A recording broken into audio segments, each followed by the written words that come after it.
අද අපි කතා කරන්න යන්නේ ශ්‍රී ලංකාවේ ඉතිහාසයේ හමු වෙන සමහර විට නාටකීයම වගේම මතභේදාත්මකම ජීවිත කතාවකට හිමිකම් කියන භික්ෂුන් වහන්සේ නමක් ගැන. මේක නායකත්වයේ පරිත්‍යාගය සහ අවසානයේ ඛේදවාචකය ගැන කියවෙන කතාවක්. මෙන්න මේ දිනය තමයි ඒ ජීවිත කතාවේ ප්‍රචණ්ඩකාරී සහ කනගාටුදායකම අවසානය සනිටුවන් කරපු දවස. 1995 මැයි මාස 26 වෙනිදා. LTTE ත්‍රස්තවාදීන් අතින් උන්වහන්සේ ඝාතනය වෙනවා. හරිම ක්‍රූර විදිහට. මේ වචන ටිකෙන් ඒ ප්‍රහාරයේ බිහිසුණු බව හොඳටම තේරෙනවා. ඇත්තටම ආරංචියෙන් මුළු රටම කම්පා වුණා. ඉතින් මෙන්න මේකයි ප්‍රශ්නේ. මුළු රටක්ම ගරු කරපු හාමුදුරු නමක් කොහොමද ත්‍රස්තවාදීන්ගේ ඉලක්කයක් බවට පත් උනේ? ඇයි එහෙම උනේ? ඒකට උත්තරේ හොයාගන්න නම් අපි ආපස්සට යන්න ඕන. උන්වහන්සේගේ කතාවේ මුලටම.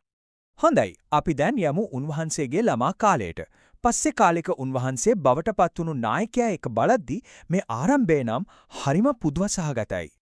උන්වහන්සේගේ ගිහි නම තමයි හේවාදේවගේ චාල්ලිස්. මාතර කිතලගම තමයි ඉපදුනේ. හැබැයි පුදුමේ කියන්නේ මේ දරුවට ඉස්කෝලේ වැඩ ගන්න කිසිම උනන්දුවක් තිබෙන්නේ නැහැ.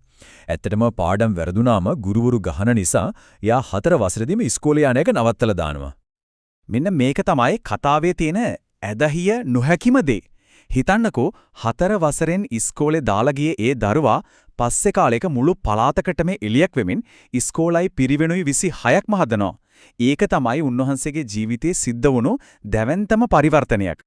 ඉතින් පුතාගේ අනාගතය ගැන බය වෙන තාත්තා ඔහුව පෙවිදි කරන්න තීරණය කරනවා. ඊ අනුව තමයි චාර්ලිස් කිතලගම සීලාලංකාර කියන නමින් මහාන වෙන්නේ. ඒක ඇත්තගම උන්වහන්සේගේ තීරීමක් නෙවෙයි. තාත්තා තෝරලා දුන්නු පාරක්. හැබැයි ඉතින් පැවිදි වුණාට උන්වහන්සේගේ ඇත්තම මෙහෙවර පටන් ගන්නෙ ඊට පස්සේ. භාවනානුයෝගී ජීවිතයක් හොයාගෙන උන්වහන්සේ පොළොන්නරුවේ දුෂ්කර කැලෑවලට යනවා. අන්න එතනින් තමයි කතාවේ ඊළඟ පරිච්ඡේදය පටන් ගන්නෙ. උන්වහන්සේගේ රජරට ගමන පටන් ගන්නේ තනියම මුලින්ම කදුරුවෙල සොහොන්පිටියක එතන භාවනා කරනවා. හැබැයි 1948 දී සුරිවිල ගමට ගියාම එහි මිනිසුන්ගේ දුප්පත්කම උන්වහන්සේගේ හිතට තදින්ම වදිනවා. ඊට පස්සේ 1954 දී දිඹුලාගල කැලේදී වැදිනායක මිල්ලාන හමුවීම. ඒ වගේම 1957 මහ ගංවතුරේදී තමන්ගේ ජීවිතේ පවා නොතකා මිනිසු බේර ගන්න වැඩ කිරීමේ මේ හැම දෙයක්ම උන්වහන්සේගේ ගමන් මඟ සම්පූර්ණයෙන්ම වෙනස් කරනවා. උන්වහන්සේ එතනදී දකින්නේ මොනවාද? වැද්දන් වගේ දඩමස් කාලා ජීවත් වෙන සිංහල මිනිස්සු. හැබැයි නම් පාවිච්චි කරන්නේ කන්නයියා කන්නම්මා වගේ දෙමළනම්. මේ අන්ත දුක්ඛිත తත්වයේ දැක්කට පස්සේ උන්වහන්සේ හිතනවා තමන්ගේ විමුක්තිය විතරක් හොයලා වැඩක් නැහැ මේ මිනිස්සුන්ව ගොඩගන්න ඕනේ කියලා. අන්න එතනදී තමයි උන්වහන්සේගේ අවධානය සමාජ සේවයේ පැත්තට හැරෙන්නේ. උන්වහන්සේගේ සැලැස්ම හරිම ප්‍රායෝගිකයි. මුලින්ම ඉස්කෝලයක් පටන් ගන්නවා. ඒත් ළමයි එන්නේ නැහැ. ඊට පස්සේ උන්වහන්සේ සැතපුම් ගණන් පයින්ම ගිහින් මිනිස්සුන්ට කන්න බොන්න දේවල් ගෙනත් දෙනවා. පාසලට එන ළමයින්ට නොමිලේ කෑම වේලක් දෙන්න පටන් ගත්තට පස්සේ ටික ටික ළමයි එන්න ගන්නවා. අද අපි දකින සොරිවිලා මහාවිද්‍යාලය කියන්නේ අන්න ඒ විදිහට පටන් ගත්ත පොඩි පාසල. මෙන්න මේක තමයි කතාවේ හැරවුම් ලක්ෂය. උන්වහන්සේ වැඩි ජනතාවට හරියට ගෙවල් දොරවල් හදලා දෙනවා කියලා පොරොන්දු වුණාම වැඩිනායක මිල්ලානා තමන් ජීවත් වෙච්ච ගල්ලෙනම උන්වහන්සේට පූජා කරනවා. බලන්නේ ගොඩ නැගුණු විශ්වාසය අද දිඹුලාගල පන්සලේ ප්‍රධානම බුදුගේ බවට පත් වෙලා තියෙන්නේ අන්නේ ගල්ලෙන තමයි. ඉතින් ඒ විශ්වාසයත් එක්ක උන්වහන්සේ එක ගමක් නෙවෙයි මුළු ප්‍රදේශයම වෙනස් කරන දැවැන්ත වැඩපිළිවෙලක් පටන් ගන්නවා. මේ ඉලක්කම් දිහා බැලුවම උන්වහන්සේ කරපු කාර්යයේ තරම හිතා ගන්න පුළුවන්.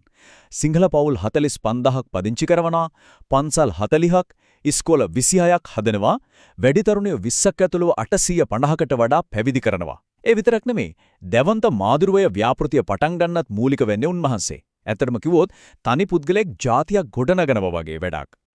හොඳයි, මෙච්චර දැවැන්ත වැඩක් කරද්දී ඒකේ බලපෑම කොළබටත් දැනෙන්න ගන්නවා. දැන් අපි බලමු මේ බලවත් පෞරුෂය රටේ ඉහළම නායකයන් එක්ක ගැටණු විදිහ.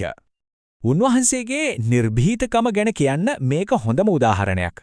එදා රටේ බලවත්ම කෙනා වුණු ජනාධිපති ජේ.ආර්. ජයවර්ධනගේ මූණටම මේ නිකාය ભેද ගැන කිරින්ම කතා කරනවා.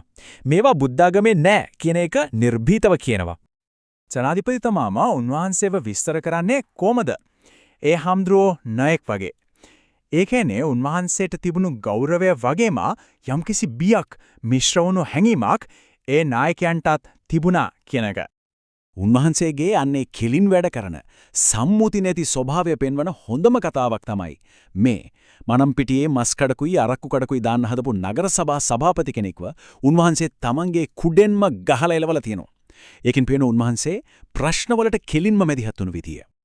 හැබැයි ඉතින් මේ නිර්භීතකම මේ කෙලින් වැඩ ඒ දේවල් නිසාම උන්වහන්සේට බලවත් සතුරුන් නැති වෙනවා.